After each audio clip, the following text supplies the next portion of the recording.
Say what he say what he mean.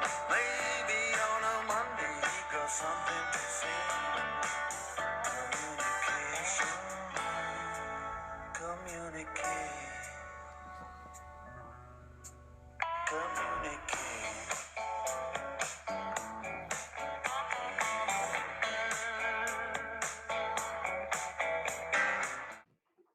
Bonjour Thierry Rolls. Bonjour Dan Leclerc pour notre rendez-vous maintenant quotidien, confiné, mais toujours libre de faire circuler les bonnes ondes. Exactement, sur les ondes, dans les bonnes ondes. Ravi de te retrouver, cher Thierry. Aujourd'hui, c'est veille de Pessah. Pessah, c'est demain. Nous sommes mardi 7 avril. Et nous avons, tu as eu la bonne idée et initiative d'inviter un invité de choix. Un invité de choc. Est-ce que tu peux nous le présenter? Le docteur Vincent Rosner, qui est, outre un ami et une personnalité de la communauté avec son épouse Gabrielle, Vincent est pneumologue, il est également installé en ville, en libéral, mais aussi à une fonction hospitalière et il va se présenter. Vincent Rosner, qui êtes-vous et d'où venez-vous? Bonjour Thierry, bonjour Dan. Merci de votre invitation dans cette période un peu complexe et troublée.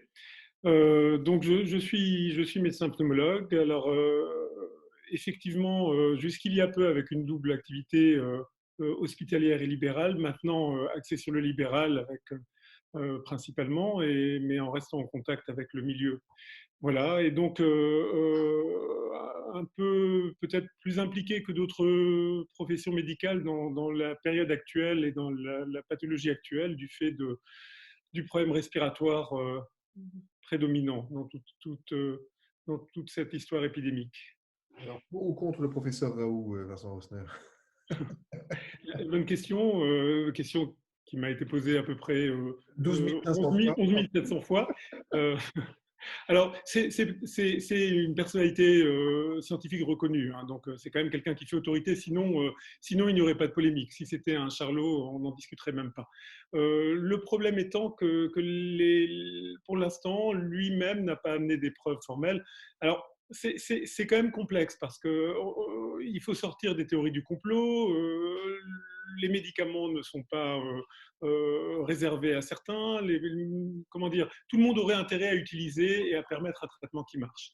Voilà. Après, tout traitement peut apporter un bénéfice et a un risque également d'effets secondaires. La chloroquine est un médicament qu'il faut manier avec précaution et effectivement qui peut entraîner des dommages et qui peut être mortel.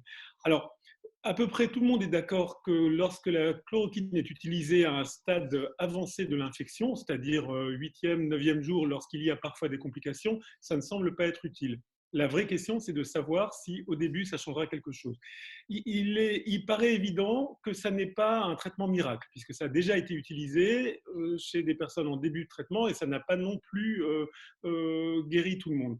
Alors, il y a des études en cours. Des études en cours, ça veut dire que tous les patients qui sont traités, et ils sont nombreux actuellement en France et ailleurs dans le monde, mais en tous les cas en France, rentrent dans des protocoles. L'intérêt d'un protocole, c'est que tout peut être interprété très rapidement, d'un jour à l'autre, et je pense que dans les jours qui viennent, on va avoir des réponses plus précises. Et à partir du moment où la balance serait en faveur d'un traitement, ce traitement sera recommandé. Dans l'état actuel des choses, en fait, en peu de mots, on peut quand même dire qu'on n'a aucune certitude sur le bénéfice réel. Voilà. Alors, la plupart des gens vont dire et si ça marche? Oui, mais si ça marche, et si ça marche pas et que des gens en meurent, ben, ça posera un autre problème. Donc, il faut avancer avec un peu de prudence. Sachez quand même qu'en général, dans la plupart des hôpitaux en France, dès que les patients sont hospitalisés, en général, beaucoup d'entre eux reçoivent du plaquenil.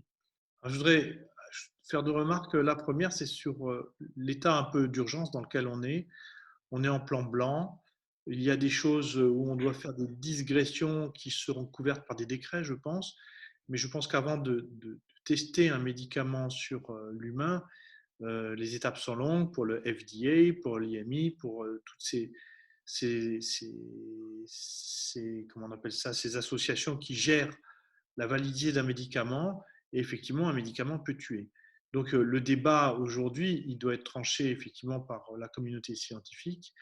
et notamment statutaires, mais je crois que l'OMS s'en mêle aussi maintenant. Mais donc le protocole, aujourd'hui, il est fait sur des humains, je crois, sur des gens malades. Oui, oui, tout à fait. Est-ce qu'on digresse sur les habitudes? On passe par-dessus des ponts qu'on Ah, on enjambe? va beaucoup plus vite. C'est un médicament qui a déjà une autorisation de mise sur le marché pour certaines pathologies. On le sait qu'il a été utilisé contre la prévention en traitement de la malaria et que c'est un traitement de certaines pathologies auto-immunes comme le lupus. Donc de toute façon, il fait partie de la pharmacopée qu'on a le droit d'utiliser. Après, lorsqu'on utilise un traitement dont on n'est pas sûr du bénéfice et avec un risque d'effet secondaire mortel, il faut être un peu prudent. Mais on l'utilise. Je pense qu'il faut sortir d'une polémique un peu médiatisée. Je ne pense pas que ce soit un conflit entre Raoult et l'establishment médical. Je pense que l'un est une personnalité très médiatique, les autres le sont parfois moins. Mais en tout cas, tout le monde est d'accord qu'un traitement qui marchera, on se précipitera pour le donner le plus vite possible. Je Oui. pense qu'il n'y a pas de différence entre les uns et les autres. Mais comme tu dis, Thierry, effectivement, on va à marche rapide, à marche forcée. Ça veut dire que ce traitement est connu. On a tous très envie, et tous les médecins, et tout le corps médical, et les politiques, de voir que ça marche et qu'on puisse le donner à tout le monde. Alors, Mais ce n'est pas évident. ouais, la deuxième question que je voulais poser, c'est un peu plus technique. Donc, on est face à un virus. Ce virus infecte les gens. Il a un mode de diffusion très fort puisque la grippe, c'est 1 pour 1,2 et là, on est à 1 pour 5 pratiquement. Et il diffuse très facilement. Mais une fois qu'on a été infecté, on est censé être immunisé. Et pourtant, il semblerait que ce virus a 3 ou 4 portes d'entrée sur sa membrane et que est-ce qu'on peut être réinfecté après avoir été infecté et reconnu comme possédant les anticorps? Ah, il faut remettre le micro. Pardon.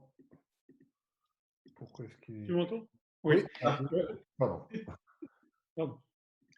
C'est un virus nouveau sur lequel on apprend tous les jours.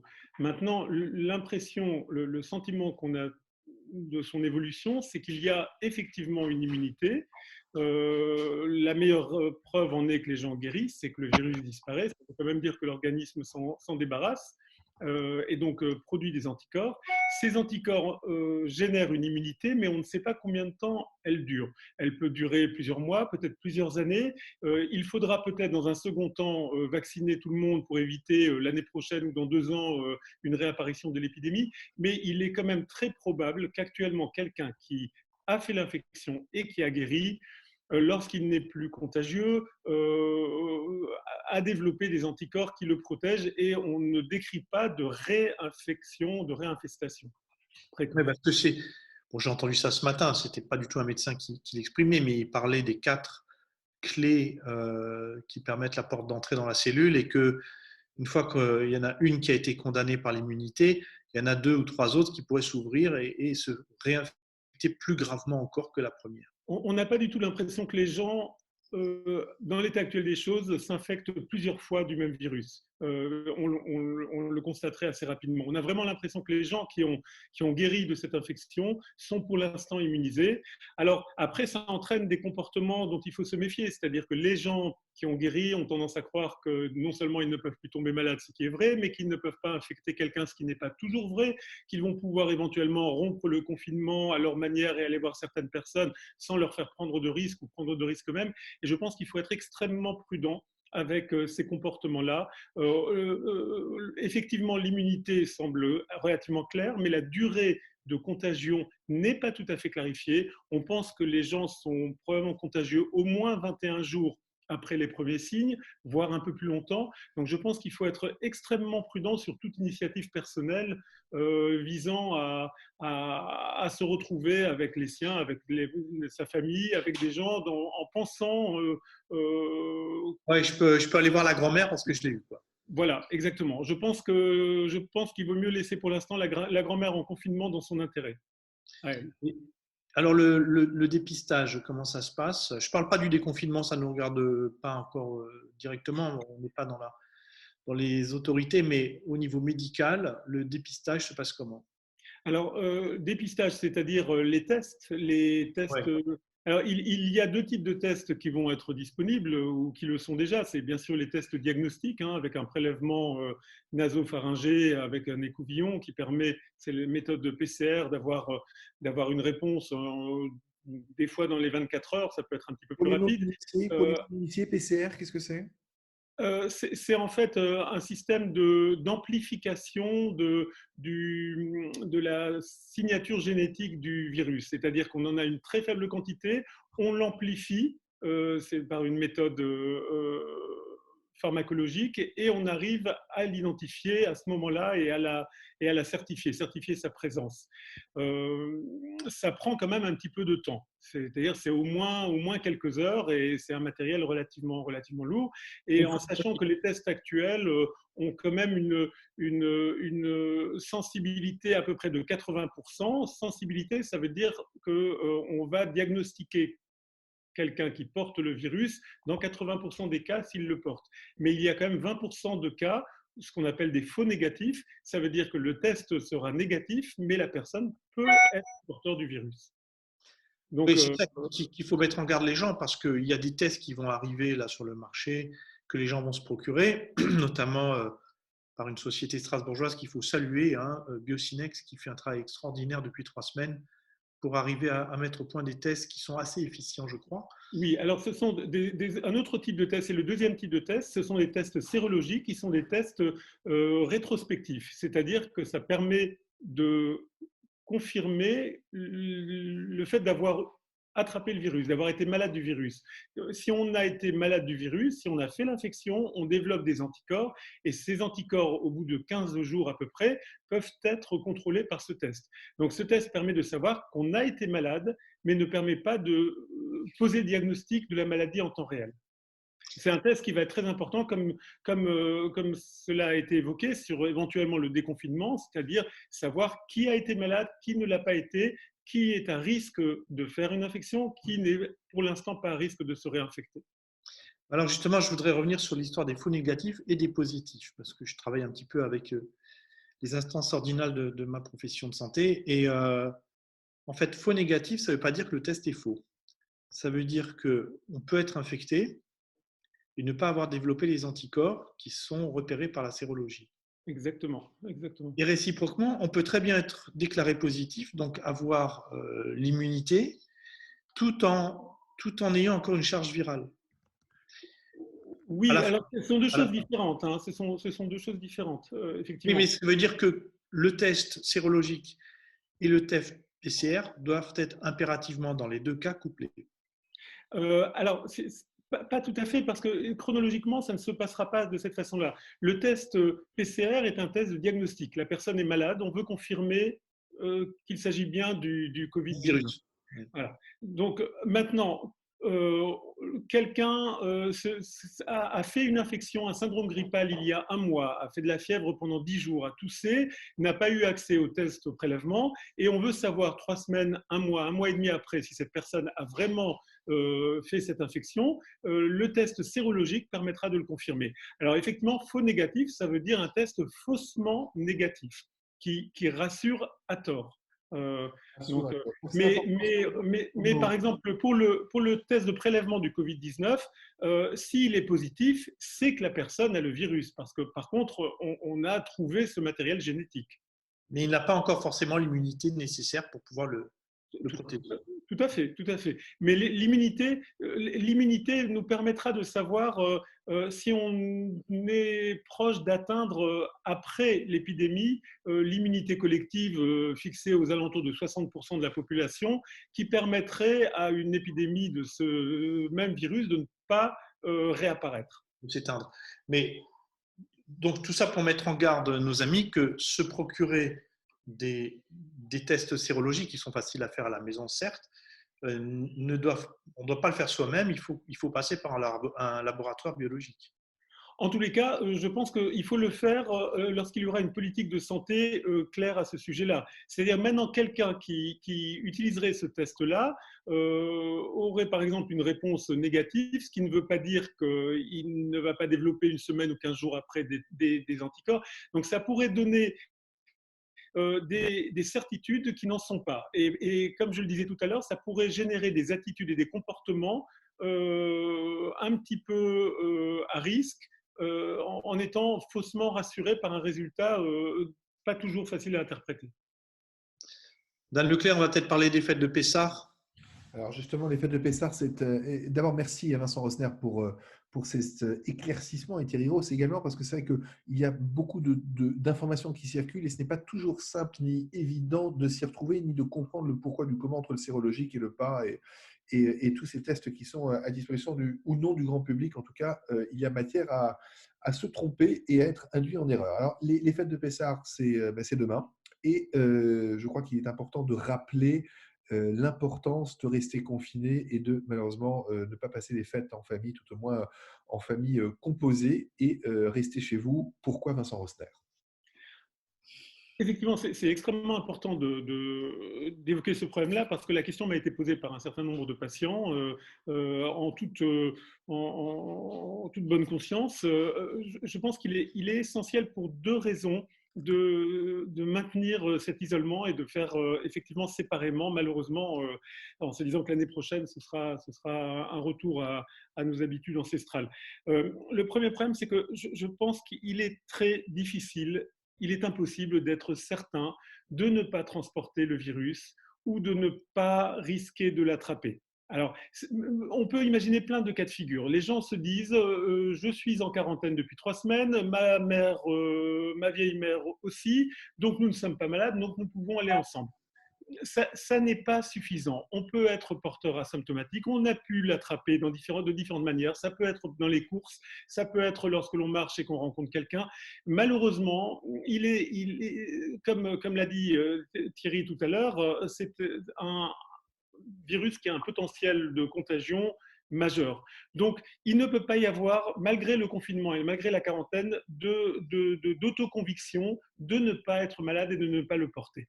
Ensuite, je pense qu'il faut vraiment penser, il faut vraiment réfléchir à nos aînés qui sont beaucoup plus fragiles et qui payent un très lourd tribut actuellement à cette maladie. Il ne peut pas y avoir de certitude de ne plus être contagieux pour un malade récent ou semi-récent, pour quelqu'un qui est heureusement en bonne santé. Il ne peut pas y avoir de certitude de ne pas transporter ce virus. Donc, il ne faut prendre aucun risque. Alors, la deuxième raison, qui est peut-être mineure par rapport à la première, qui est vitale et qui est scientifique, la deuxième raison que j'évoquerai, c'est que le confinement est obligatoire. Les réunions de famille sont interdites. Nous avons des raisons de respecter ce confinement du point de vue médical, mais aussi d'un point de vue moral et civique. C'est-à-dire, même si nous avons l'impression que notre situation particulière, moi, ma grand-mère, mes frères et sœurs, pourrait être un petit peu différente, d'abord, cette analyse n'est pas juste, et ensuite, c'est un extrêmement mauvais exemple que nous donnons à nos proches, à notre communauté, à notre ville et à tous nos concitoyens. Le risque est majeur. La communauté juive à Strasbourg est durement touchée suite déjà à des réunions religieuses et familiales à la période de Pourim, Shabbat avec Parashat Zachor, la lecture de la Megillah, les Michtés, tout ceci qui font partie de notre tradition, de notre patrimoine et de notre richesse, a malheureusement contribué à l'extension de la maladie parmi nos membres. Donc, le soir du Seder de Pessah ne doit pas être une prise de risque et quelle que soit la bonne foi des participants, chacun doit se sentir responsable pour lui et pour ses proches et pour son entourage. Oui, je dois dire que cet après-midi, j'ai fait mon petit coup de gueule parce que dans certains commerces que je ne nommerai pas, les mesures de distanciation n'étaient pas respectées. Et je crois qu'il faut très souvent rappeler à l'ordre certains de nos amis, pour ne pas être plus précis que ça. J'aimerais aussi, Vincent, si tu veux bien, nous parler un peu des espoirs de vaccins. Notamment en Israël, il y a un centre, je crois, qui s'appelle Yigal, qui travaille depuis 4 ans sur ce virus qu'on a retrouvé sur la volaille, sur des poulets. Et est-ce qu'on peut avoir une perspective, une idée de la mise en service de ce vaccin pour la population humaine? Alors, bon, sur comment dire, l'industrie pharmaceutique israélienne, je n'ai pas d'informations spécifiques. Ce qui est clair, c'est que techniquement, ça ne pose pas un énorme problème et qu'un vaccin sera probablement disponible. Mais le vaccin ne nous permettra pas de sortir de la situation actuelle. C'est un investissement majeur pour le moyen terme, ça veut dire probablement l'année prochaine, mais la situation actuelle et la situation sanitaire actuelle ne peut pas être résolue pour l'instant par un vaccin. Il va falloir diminuer, stopper la diffusion du virus dans la population et à partir de là, empêcher la réapparition de ce virus. Le vaccin ne peut être qu'une solution Pour le futur. dans le futur. Voilà. Elle ne résoudra pas notre problème. Le confinement apporte une protection majeure et les tests dont tu as parlé, les 2 types de tests vont probablement permettre de déconfiner, peut-être progressivement, ce qui est complexe à réaliser, mais en tous les cas, déconfiner avec une limitation du risque. Quelle est la situation à l'hôpital, Vincent? Alors, l'hôpital fonctionne quasiment complètement en mode Covid, c'est-à-dire la plupart des forces vives, services hospitaliers, services de réanimation, personnel soignant travaillent avec des patients Covid. Alors, je ne sais pas si on m'entend. Oui. Oui. Les services sont pleins, mais ne sont pas apparemment saturés. Je pense que la gestion telle qu'elle a été réalisée dans les hôpitaux universitaires de Strasbourg avec les cliniques privées et dans la région, le principe du délestage sur d'autres régions et sur des pays frontaliers qui ont joué le jeu a permis d'éviter toute situation de saturation comme l'Italie et l'Espagne l'ont connu. C'est-à-dire qu'on n'a pas eu recours à l'horrible triage. Tout à fait. En fait, comment dire, cette situation de triage qui est tout à fait insupportable semble-t-il, pu être évitée en France grâce à l'organisation à l'échelle de l'ensemble du pays. Je pense que cette situation, qui est la situation qu'a connue l'Italie, c'est-à-dire à un moment donné un afflux de malades graves qui fait peut-être pas tant le triage que le fait qu'on ne peut pas soigner tout le monde, et c'est une horreur pour toute personne, enfin, de ne pas avoir droit au traitement dont il a besoin. Cette situation a jusqu'à présent été évitée à Strasbourg et je pense qu'elle sera évitée en France parce qu'il y a eu des efforts extraordinaires qui ont été faits par le personnel soignant, mais aussi par toute l'organisation, on va dire, étatique, qui a quand même permis une logistique de partage des charges sanitaires extrêmement impressionnante, comment dire, sans qu'à aucun moment le coût de la prise en charge ne rentre en ligne de compte. À titre personnel, comme médecin, je trouve extraordinaire qu'en France, on ait été prêt à payer tout ce qu'il fallait pour sauver le plus de monde possible. C'est vrai qu'on n'a pas regardé à la dépense et surtout le personnel soignant, j'en profite avec Dan pour remercier infiniment tout le personnel soignant qui s'est engagé au risque et au péril de leur vie et de leur santé. Et ça, on ne le dit pas assez, même si on applaudit à 20h tous les soirs, on n'a pas image. J'ai quelques amis à qui j'ai parlé, dont une amie anesthésiste réanimatrice que j'ai eu en pleurs de voir tous ces morts autour d'elle. Tout à fait. Et juste pour donner un chiffre, aux hôpitaux universitaires de Strasbourg, aux US, il y a plus de 500 membres du personnel soignant qui sont Covid positifs. Donc, heureusement, la plus grande partie d'entre eux va bien, mais pour dire que la proportion des soignants infectés est énorme. Est-ce qu'il y a un manque de personnel où on arrive à tenir avec les équipes? Non, je pense que les équipes sont sollicitées, les équipes sont fatiguées, mais il n'y a pas un vrai manque de personnel. On n'est pas dans ce… le matériel est un peu à flux tendu, mais je pense également que les choses vont en s'améliorant. Mais bons échos de l'ingénieur en chef. Pardon? Oui. Bons échos je ne vais pas dire son nom, de l'ingénieur en chef. Mais Est-ce qu'on a atteint le point d'équilibre entre les entrées et les sorties? Est-ce que ça se détend un petit peu? C'est l'impression, c'est les éléments qui ont été donnés par l'ARS et il semble y avoir un certain plateau et en fait il y a une inertie très, très forte parce que les gens sont hospitalisés pendant une longue durée. En particulier, les patients en réanimation, les patients qui ont dû être intubés et ventilés, on se rend compte maintenant qu'en général, la durée de réanimation va être à peu près de 3 semaines. Ce qui est énorme quand vous avez effectivement un afflux de patients, c'est qu'il faut pouvoir bloquer un lit 3 semaines pour que la personne soit prise en charge dans de bonnes conditions. Donc là, il semblerait qu'il y ait un certain équilibre et qu'à aucun moment le système ne se soit effondré. Donc, ça a été un travail médical et logistique remarquable. On ne va pas commenter les autres régions ici ce soir, on va se contenter de parler de notre région, notre environnement. En tout cas, c'est stimulant, Vincent Rosner, de t'entendre dans ces propos, parce que je trouve que c'est aussi un côté vu d'une manière positive et surtout voilà, réconfortant quelque part par rapport à tout ce qu'on peut entendre et qu'il faut souligner. Et je crois que particulièrement dans cette période, c'est absolument essentiel. Effectivement, parce que l'anxiété majeure de toute la population, et chacun individuellement nous le ressentons, entraîne une forme de révolte, de récrimination, de reproche. On a tendance à oublier que les choses sont allées très vite. Bien sûr que les choses auraient pu être plus préparées, mais personne en France n'a appréhendé en avance ce qui allait se passer. Mais il y a des raisons à cela. Alors bien sûr, on aurait pu avoir plus de masques et ça c'est un autre problème. On aurait pu avoir des tests en plus grande quantité, c'est un autre problème. Mais les choses sont allées très vite. On est en train de réfléchir actuellement avec la connaissance qu'on a de cette maladie et de cette épidémie en imaginant qu'on pouvait réfléchir de la même manière il y a 4 ou 6 semaines. Or, en vrai, en France, nous avons commencé à nous rendre compte de la situation lorsque l'Italie a été très durement touchée. Les informations chinoises n'étaient pas, exhaustives. C'est un euphémisme. Surtout. Il y a clairement des éléments qui ont manqué. On n'avait pas du tout, avec les données chinoises, la notion de la proportion importante de cas graves.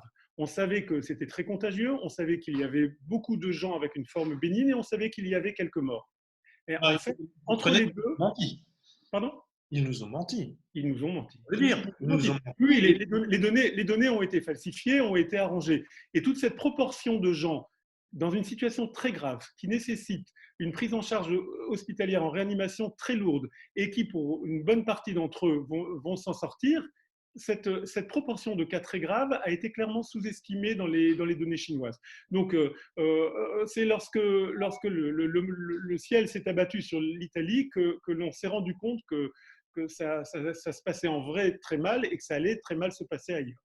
Moi, je veux quand même saluer la performance parce qu'on ne le dit pas. Les gens râlent parce qu'il n'y a pas de test, les gens râlent parce qu'il n'y a pas de masque, etc. Mais ça, c'est une autre polémique. Mais je me rappelle le 12 mars, quand le président a annoncé que c'était grave, nous sommes en guerre, je me suis rapproché de Biocinex et ils m'ont dit 3 semaines. Le 20 avril, on va avoir des centaines de milliers de tests qui vont arriver en France, qui vont être mis, non pas sur le marché, mais qui vont être distribués. Et je trouve qu'arriver en un mois, on va dire, à arriver à importer des tests, alors d'un virus qu'on ne connaissait pas 2 mois plus tôt, ceux qui râlent pour les masques, pour tout ce que vous voulez, ils peuvent, mais il faut saluer aussi la performance de ces laboratoires, de ces chefs d'entreprise, de ces politiques et des pouvoirs publics qui ont fait tout ce qu'il faut pour faciliter la venue en France de matériel et de tests, et c'est remarquable. Tout à fait. Et c'est pour ça rentre effectivement dans la performance logistique. Qu'en France, le public et le privé réussissent à tripler en quelques semaines le nombre de places de réanimation, c'est-à-dire peut-être les services les plus sophistiqués et spécialisés des hôpitaux, qu'on ait triplé ces lits, c'est-à-dire qu'on ait triplé les moyens humains, c'est extraordinaire. Extraordinaire. Il faut l'apprécier. Alors, messieurs, je suis désolé de vous dire qu'il ne nous reste que quelques minutes parce que notre abonnement ne nous permet pas d'aller au-delà pour le moment. Mais je On va investir, Dan. beaucoup de choses. On va investir, on a investi beaucoup. Nous avons, en tout cas, moi j'ai beaucoup apprécié, Vincent, la clarté de l'exposé, comme toujours. Peut-être, on sait aussi, on connaît évidemment ta connaissance sur le texte et l'étude. Qu'est-ce que tu vas nous donner ou quel petit mot, quel détail nous allons pouvoir amener sur la table du CEDER que tu pourrais nous chuchoter, nous susurrer, pour préparer Non, notre discours. je t'avoue franchement que j'ai du mal, comment dire, éthiquement à relier les deux. Je voudrais qu'on évite les liens ou les interprétations plutôt, les interprétations religieuses d'une maguefa, hein, d'une épidémie. Malheureusement, tout le monde est touché, juifs, non juifs, religieux, pas religieux, et je pense qu'il faut se garder de toute interprétation théologique qui permet peut-être à certains esprits simples d'expliquer l'inexplicable, mais qui non seulement ne résout pas le problème, mais en général accuse toujours certains. Pour une fois, ce ne sont pas les Juifs qui ont amené la peste, et donc nous n'y sommes pour rien. Mais La dernière fois non plus, mon cher Vincent. C'est bien de le préciser. tu as raison. Des fois, Tu as problématique. raison. Enfin, disons qu'on l'a tellement cru qu'on nous a brûlés. Mais bon, mais tu as raison. On va brûler le Hametz, on va se contenter de ça. En tous les cas, pour dire que voilà, en tant que médecin, je me garderais bien de faire rentrer cette pandémie mortelle dans un quelconque dessein divin, parce que c'est une interprétation très, très, très risquée et dont Dieu n'a pas besoin et l'homme peut-être pas non plus, à mon sens.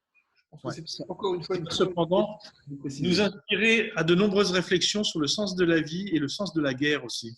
Tout à fait, et sur la solidarité humaine et sur d'être séparé des siens doit nous inciter à nous en rapprocher une fois le confinement levé.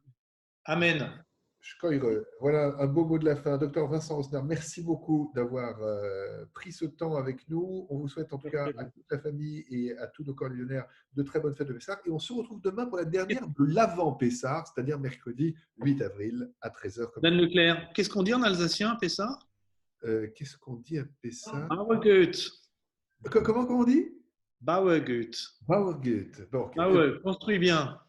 Eh bien, construisons. À très bientôt et à demain pour la prochaine communique. Bye bye. Bye. Bonne soirée.